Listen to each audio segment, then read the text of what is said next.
Mm, Bien, ahora sí, vamos con este anteúltimo encuentro. La semana pasada le dije a ustedes que tenía un material que estaba tratando de terminar, que era sobre depresión, duelo y melancolía, y cuando lo termino para entregarlo, sucede esta tragedia, ¿sí? De un compañero nuestro, de un estudiante de primer año, ya en el último módulo para segundo, que se quita la vida. Vieron que estoy mm. hablando en los grupos. Así que me pareció como pertinente no enviar ese material. Más que nada porque, bueno, justo era el tema que nosotros íbamos a trabajar. Eh, Dicho esto, ahora voy a tratar de responder todas las dudas. Me planteaba yo qué tan importante es nuestro trabajo de prevención desde la psicología social clínica. Y me planteaba porque vengo trabajando, bueno, todo este año pasado y anteriores también, pero el año pasado se ha incrementado temas de suicidio, de cortes en adolescentes, jóvenes, eh, un 50% podremos decir. Y los sistemas de salud, tanto público como privado, que no responden a tiempo. Entonces, por eso hablamos de suicidio. La prevención del suicidio tiene que ver con la depresión. Es decir, trabajar sobre la depresión. Ustedes van a trabajar muchísimo sobre la depresión. De hecho, es donde más acompañamos, ¿sí? Y con respecto a esto, hola Marcelo, bienvenido. Virginia también, que se va acercando. Y este era el tema que yo tenía de alguna manera, que veníamos con ese desarrollo, ¿sí? Y quería aclarar, o sea, cuál es la funcionalidad en la comunidad y en el sistema sanitario del psicólogo social clínico, ¿sí? Es la prevención. Trabajamos bajo la ley 26657 de la salud mental, pero con el objetivo de prevenir que trastornos, ¿sí? O lo mal llamado enfermedades mentales. Por eso es que dentro de los primeros auxilios psicológicos, también desde el pilar de la prevención, tratamos de prevenir los traumas. Trabajamos sobre la intervención en crisis, ¿sí? Pero en la psicología social clínica, que muchos son derivados a nosotros, hoy por suerte estamos trabajando muy bien con el psicoanálisis, nuestros colegas, bueno, además de ser psicoanalistas, o sea, nuestros colegas son de universidad, de la UBA, UNLP y demás, y nos derivan un montón a nosotros. ¿Por qué? Hay una cuestión importante que yo luego voy a mandar también el video, creo que alguien de aquí estuvo presente, cuando hicimos el Congreso Internacional de Prevención al Suicidio. Lo interesante es, eh, eh, podríamos decir, es el trabajo en los tres tiempos, ¿sí? Mientras que el psicoanálisis, con toda la estructura, siempre trabaja hacia el pasado para ver esa escena cero. Pichon Rivière, Moffat, ¿sí? Lo que proponen siempre es trabajar hacia el futuro, en poder, digamos, eh, presentar, armar, crear un proyecto. Y desde mi postura hay que trabajar en el presente, en el aquí y ahora, porque estos proyectos cada vez son muy pesados, como la idea de felicidad misma, ¿no? Entonces, no es que no hay que trabajar en los proyectos, sino que los proyectos deben ser ajustados a los tiempos que nosotros vivimos. Es muy importante. O sea, presento a la escuela de psicología social clínica, o sea, nosotros, trabajando en la asistencia de esos puntos de urgencia que son gritos silenciosos y que merecen una escucha, una contención y una respuesta inmediatamente. Esa es la prevención. Es la única manera de tener una mirada anticipada, dar cuenta de las señales. Nadie se mata así. Nadie se suicida de un momento para el otro, sino que viene presentando distintas señales. El tema es si nosotros somos capaces de verlas o no, ¿sí? Esto es lo que ha sucedido en esta semana, en estos días. Por eso ayer decretamos que, bueno, nosotros como escuela vamos a acompañar, ¿no? Y un poco también el enojo, porque si bien yo digo que muchas veces nosotros no somos dueños de la vida del otro, pero cuando hay una conflictiva que se viene dando, sobre todo en una visión anulada de, inclusive de esperanza, ¿no?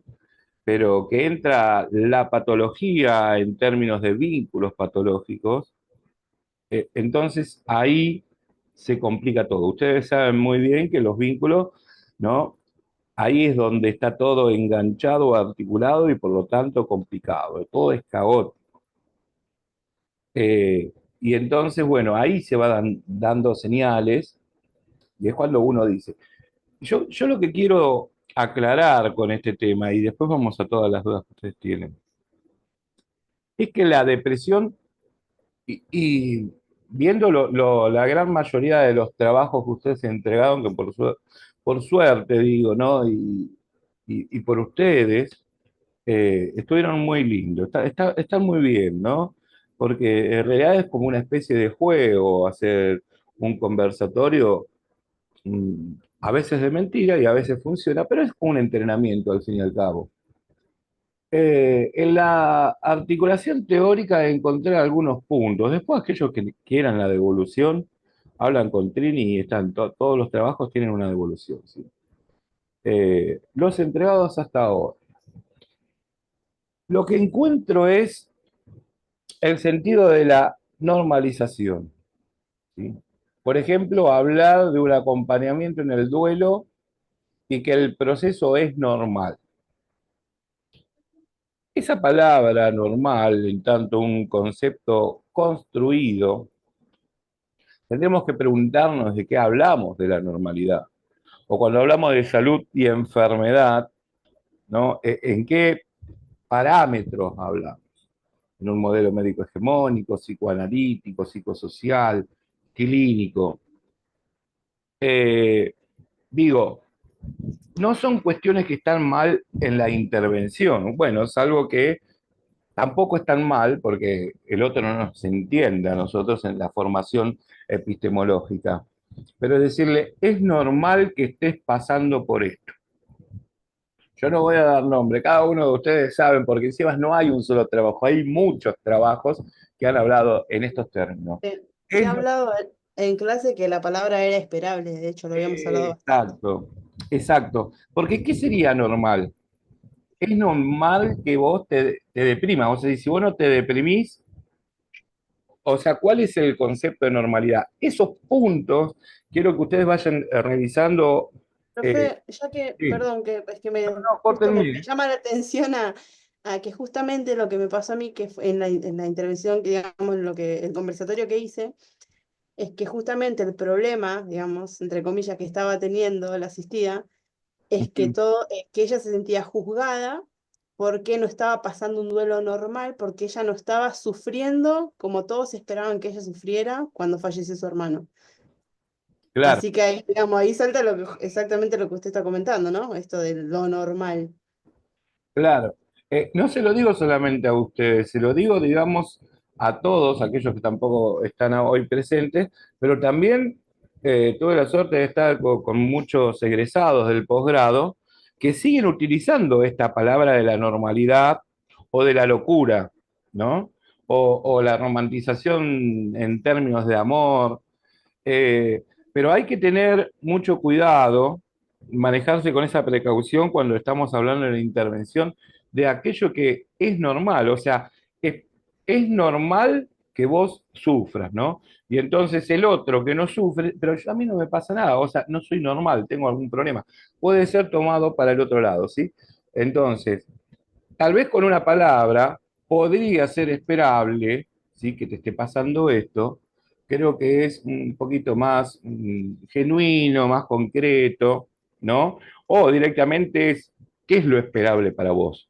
Y entonces vemos cuál es el criterio de normalidad que la persona está manejando o tiene, digamos, como instrumentación. Porque si nosotros decimos que es normal, es como hablar con los pibes, bueno, es normal que te cortes porque vos sentís, ¿no? Sentís tal cosa. Tienen que tratar, además, de ver si esos discursos, porque nosotros somos analistas de los discursos, que escuchamos, Ujú. hola, bienvenida, que le damos la validez, pero que sabemos a la vez que no es totalmente cierto. Siempre los significantes del discurso de esta lengua esconden algo, ¿sí? En estas bromas que ustedes hacen eh, en el grupo, que por cierto voy a extraer mucho la semana próxima cuando se vayan, no se vayan del grupo, traten de mantenerse. Está buenísimo porque siempre hay algo indirecto que también te hace analizar. Es uno de los primeros grupos que no, bueno, será porque son profesionales, ¿no? Que no se han matado, bueno, más o menos. Pero digo, los otros grupos que quieren hacer alguna broma así siempre son, no, te metiste en la política, te metiste en esto, y terminan muy conflictivos. Pero está muy bueno porque así se mantiene también con el sentido del humor, ¿no? Eh, entonces, vuelvo a decir, en este discurso, por ejemplo, si ustedes están atendiendo y en esa asistencia hay algún pibe, alguna piba, que hoy tenemos un montón de casos de cutting adolescente, ustedes tienen que ver si dice, bueno, yo me corto porque verdaderamente me siento mal, es su propio discurso. Yo me corto porque al cortarme el dolor del alma siento menos, es decir, el dolor del cuerpo es menor que el dolor del alma. Ese es un discurso colectivo. Quiere decir, ¿y con quién te cortás? Sería la intervención. Porque no estás sola o no estás solo. ¿Sí? Uno puede decir, yo me drogo porque puedo irme del mundo, y yo le pregunto, ¿con quién te vas? ¿No? Entonces, en un intento de suicidio, porque para la psiquiatría todo es un intento de suicidio, cuando vos entrás con un intento fallido de adaptación, diría Pichón, ¿sí? Que sería anorexia, bulimia, cualquier clase de enfermedad entendida como trastorno, para la psiquiatría siempre es un intento de suicidio. Y hay que entender, por eso estuvimos también un montón de tiempo, que ni el consumo, ni siquiera el consumo problemático, ni la adicción, ni los cortes, ni la bulimia, ni la anorexia, son intentos de suicidio, sino que son intentos de sobrevivir, de comunicarse de otra manera, de vincularse e inclusive con el cuerpo de otra manera. La autoflagelación es una manera de descarga. Lo que nosotros trabajamos es para que haya un desplazamiento y una condensación de ese quantum energético, y que en vez de utilizar su propio cuerpo, en sentido del desplazamiento del principio del placer al principio de goce, ¿sí? Pueda dirigirse hacia el exterior. Es decir, Pichón dijo lo siguiente: no hay psicosis sin depresión.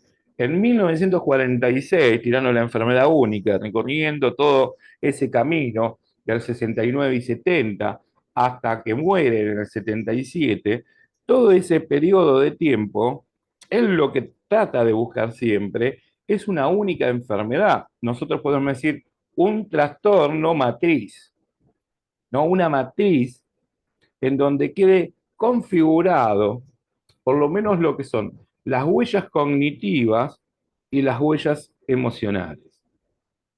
O sea, el pensar y el sentir que actúan sobre nuestro decir y sobre nuestras acciones. Ahí está la cuarta área que yo puse de análisis para ustedes, ¿sí? Que no es solamente área uno del pensar, área 2, ¿sí? Del sentir, el propio cuerpo, y el área 3 del ambiente, como las acciones. También es el área del decir. Tenemos que dar fe del discurso, como dice Lacan, ¿no? Y desde dónde se para ese otro, ahora demos vuelta a los roles, y qué discurso está utilizando. Si es un discurso, por ejemplo, en las adicciones, en sentido de codependencia, un discurso del amo, un discurso autoritario e inclusive universitario, ¿sí? De sábelo todo, podríamos decir, o si hay un discurso histérico, que ya aparece el síntoma. Bien, entonces, no hay manera que la persona se mate con depresión. Esto es una falacia. Ustedes me están diciendo, pero ¿cómo? Claro, ahí es donde debemos dividir. Todos nosotros somos depresivos.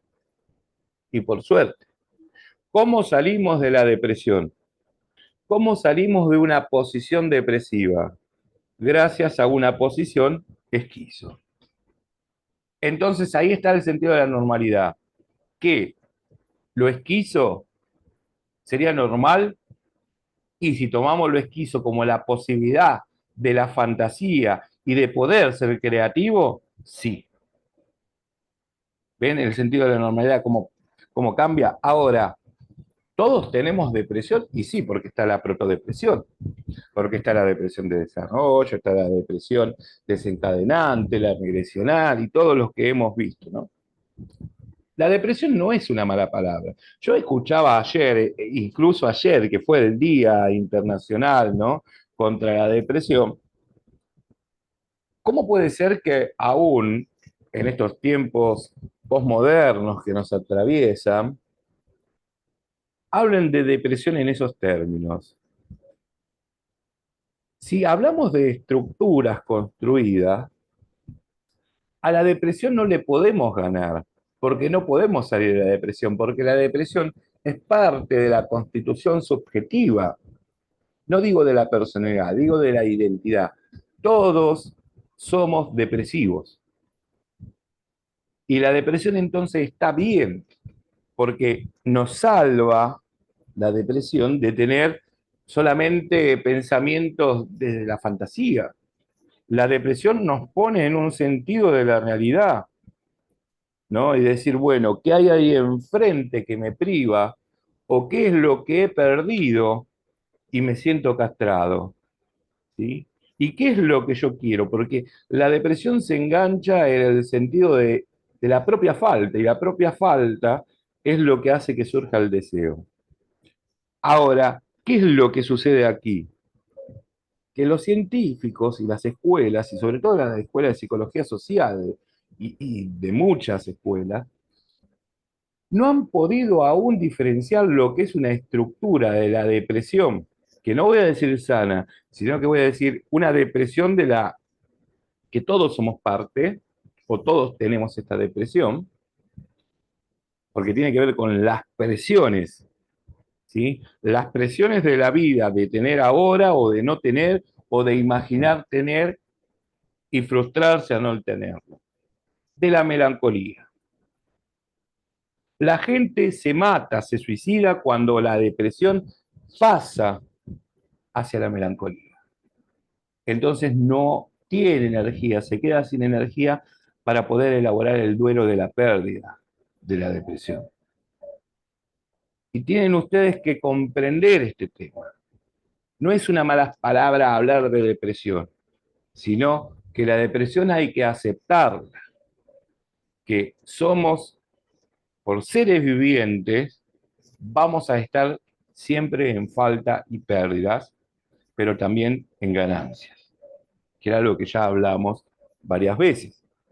Ahora, cuando uno dice voy a tener siempre pérdidas y siempre estar en falta y porque es mi culpa, y ahí viene el discurso, entonces ahí ustedes deben tener cuidado. Porque el sentimiento de culpa dado por la instancia crítica del yo, es decir, el super yo, que viene a decir, a dar el autocastigo y la autoflagelación, pero no como goce, ni siquiera como placer. Los pibes y las pibas no se cortan en el sentido, me gusta cortarme. Me corto porque me siento culpable. No, me corto porque vos sos un culpable. Por eso es que no se matan. No se matan se matan con el corte si le pifean, ¿vieron? Porque tampoco son artesanos de corte, entonces por ahí le dieron un poquitito más. Pero no se quieren matar, porque me corto por tu culpa. Cuando uno se suicida, no se suicida porque me quiero matar. Me mato por vos que estás ahí. ¿Sí?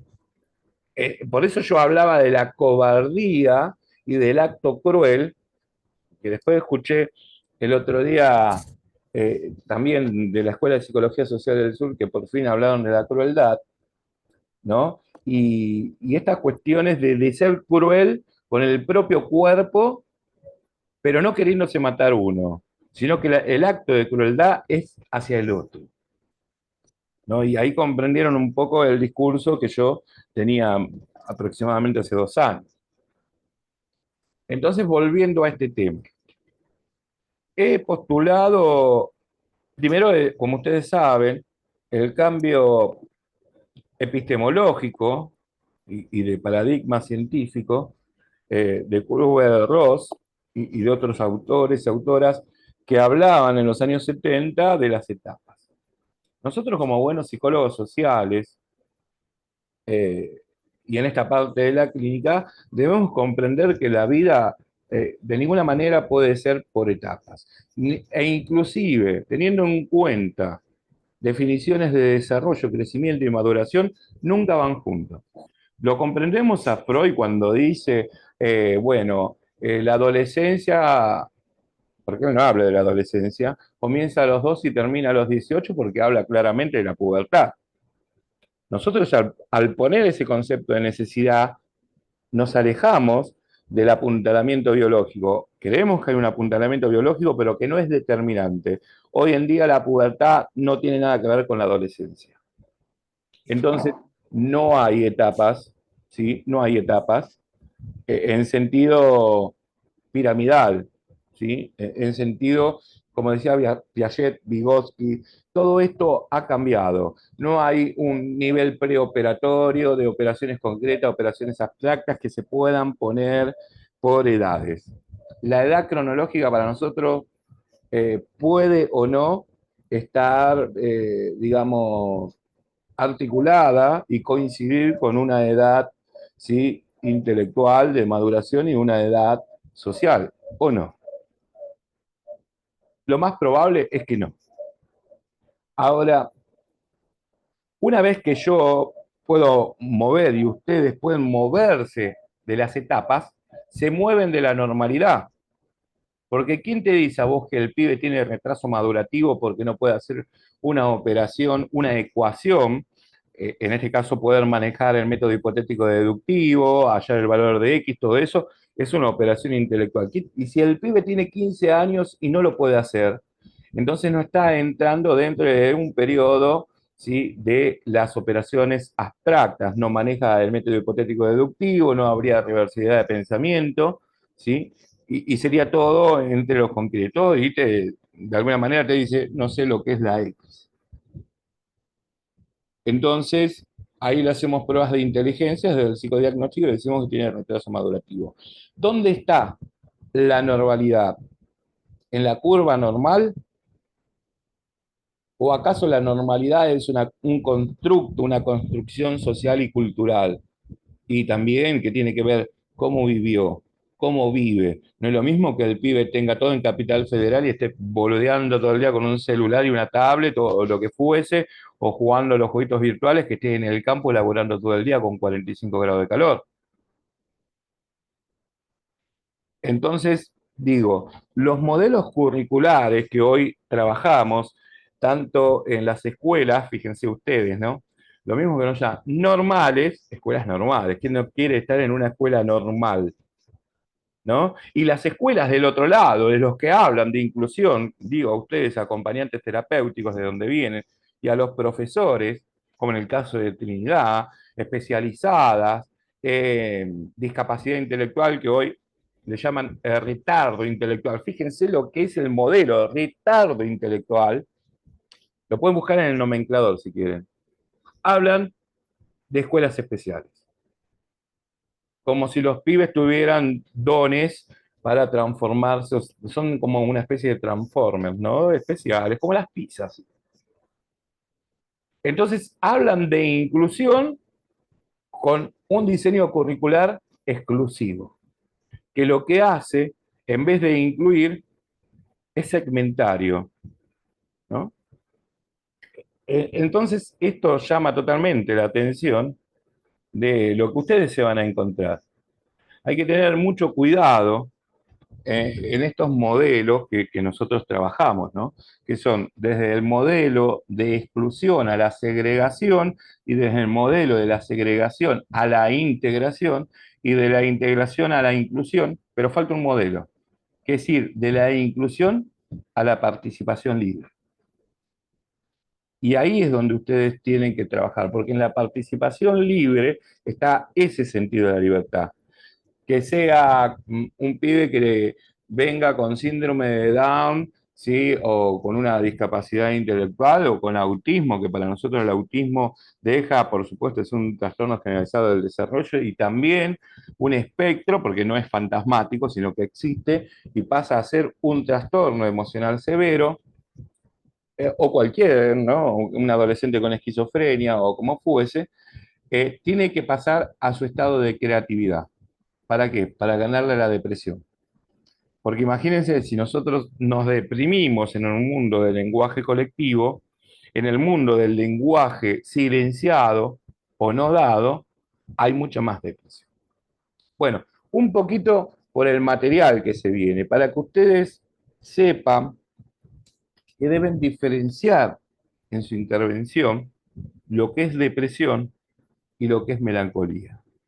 Lo que es un duelo, tratando nosotros de darle instrumentaciones que parten de la persona, parten del asistido, ¿sí? Pero nosotros orientamos, por eso organizamos esos tiempos, ¿sí? Y las instancias, tanto simbólico, imaginario y real, para que pueda entonces tener más herramientas y no momifique, que el duelo no se vaya a un duelo bloqueado, a un duelo postergado y por lo tanto a un duelo patológico. Porque cuando los duelos son patológicos, de la depresión se pasa a la melancolía. Bueno, estuve hablando mucho, ¿no? Pero porque hacía mucho que no los veía. Entonces, y como aquí no hablo con nadie, Bueno, yo lo voy a interrumpir ya, entonces ya empezamos. dale. Porque tengo dudas con respecto a como le decía, el conversatorio que hice, con respecto a Ajá. esta chica que me comentaba esto, lo que te digo, de que ella lo que le preocupaba realmente no era su sufrimiento, sino al contrario, que ella sentía que no estaba sufriendo suficiente con respecto, ¿no? al duelo esperado. Ajá. Y se me dificultó un poco, digamos, a mí porque no sabía bien por dónde encaminarlo. Por eso quería un poco de orientación al respecto. Ok. Lo que pasa es que uno no sabe por dónde orientar, Flavia. La orientación viene en tu escucha de ese discurso. Vos en ese momento, por eso yo, cuando hablamos de los cuatro pasos, ¿no? De Moffat, dije, bueno, Moffat tomaba la disociación, y miren que fue mi gran maestro, ¿no? Si bien yo no estudié con él, o sea, hicimos otras cosas con él. Eh, Escribimos juntos y la pasamos muy bien. Eh, la disociación que hablaba Moffat en los pasos era la disociación instrumental que tiene que tener el asistente, es decir, nosotros, ¿no? ¿Para qué? Para salir de la cercanía óptima y pasar a la distancia operativa. Siempre él trabajó en estos términos, es decir, ¿se acuerdan? Corazón caliente para entender y cabeza fría, ¿sí? Para intervenir. Yo les decía la puerta entreabierta. Ok, ahora hay otro tipo de disociación, que es la que yo postulo, que puede ser una vez que vos entras en contacto, por ejemplo, con esta chica, ¿no? Vamos a ponerle de nombre XXI. Bueno, no, vamos a poner otro nombre, ¿no? Mariana. Mariana entonces tiene una problemática con el sentido de la normalidad. Entonces vos entraste ya empáticamente en el sentido que ella te va a dar la confianza y la seguridad. Ya está confiando en vos, por eso te cuenta esto. Entonces la pregunta de tu intervención sería, ¿y para vos qué es normal? Y tenés que con- encontrar la matriz, o sea, como madre, la confrontación matrística, de hacerla entrar en crisis con el mundo. Para vos, ¿qué es normal? Y el mundo, ¿qué define normal? Y vos salís, ¿sí? Porque ¿qué estás trabajando? El ideal del yo y el yo ideal ahí. No tiene que ver con lo normal en sí, ya te vas de la normalidad. Entonces, ¿qué otra experiencia? Y la sacás de ahí. ¿Qué otra experiencia para vos es contradictoria con lo que vos pensás y con lo que piensa la sociedad? ¿Te ha pasado alguna vez? Y ahí entra este otro tema. ¿Se entiende? Gracias, sí, sí, comprendí. ¿Sí? Vos tenés que, o sea, digo, la asistencia no es estar siempre como un asistente. Por eso yo hablaba con Carlos, con Sica, es jodido los términos. Tanto lo terapéutico como lo asistente, porque lo asistente siempre nosotros lo trabajamos como aquel que da asistencia siempre. Y no damos asistencia siempre, damos también lugar al silencio y tratamos de hacer estas técnicas, tácticas y estrategias de movernos un poquito, ¿sí? Porque detrás de todo esto, ¿no? Del duelo normal y todo, es ¿por qué vos aceptás la normalidad? ¿O por qué aceptás lo que te dice la gente? ¿Y qué crees vos? Claro, bueno, yo en ese momento, porque en realidad ella me lo contó como diciendo, ¿y vos qué pensás? Y mi respuesta Exacto, fue, y claro, o sea, ella me lo preguntó así, y yo le contesté, no, ¿vos qué pensás? claro, Ella exacto. me contó, digamos, su versión, digamos, ¿no? Pero Porque la fue, gente, digamos, como que me bloqueé igual un poco. claro, Me porque costó la gente que viene a buscar qué, acuérdense de los la discursos de respuesta, Lacan. claro, sí, sí, sí, Claro, viene a buscar el discurso del amo, ¿sí? sí, Que vos le tenés que decir, bueno, andá a tu casa y tomate esto. El discurso del amo es el discurso psiquiátrico, ¿eh? Tomate 2 miligramos cada 8 horas. ¿Qué le vamos a decir? Tomate este tecito. Por eso el discurso del amo es el discurso del brujo. Vos te tenés que tomar esto, ¿no? Bueno, hoy en día, la gran mayoría de la sociedad, ¿no? Está en el discurso del amo del TikTok. Hacete este peseto a la provenzal, que después vos lo haces en tu casa y te sale cualquier cosa, ¿no? Pero, ¿vieron? Tenés que hacer esto, esto y esto. Ese es el discurso del amo. O vienen a buscar el discurso del sabio, que en este caso te corre todo su movimiento y conflictiva y te dice, ¿y vos qué pensás? Y lo que vos le digas es palabra santa, porque sos universitaria. tal cual, por eso no le quise, por eso yo no quería contestar, digamos, como decir lo que yo pienso, básicamente le pregunté, no, ¿vos qué pensás? Y aparte otra cosa Exacto, que también, sí, que yo sentí, como que ella buscaba, como que decir, que ella sentía que tenía una respuesta, pero necesitaba un aval de alguien como que, o sea, a ver, alguien que la apoye en su respuesta para después poder ir contra el resto y decir, no, esto es así, y lo avala Flavia en este caso, ¿no? Por ejemplo. claro, ¿Entendés?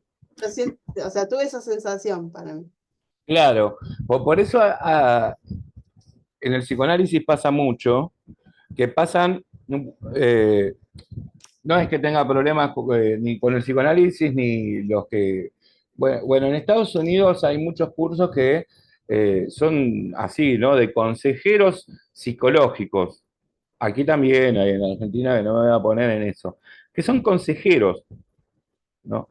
Y guarda con eso, porque si la piba se va, Flavia y todo el equipo, le digo, y vos avalás, y la piba dice, no, voy a hacer esto, y se mata, vos sos culpable.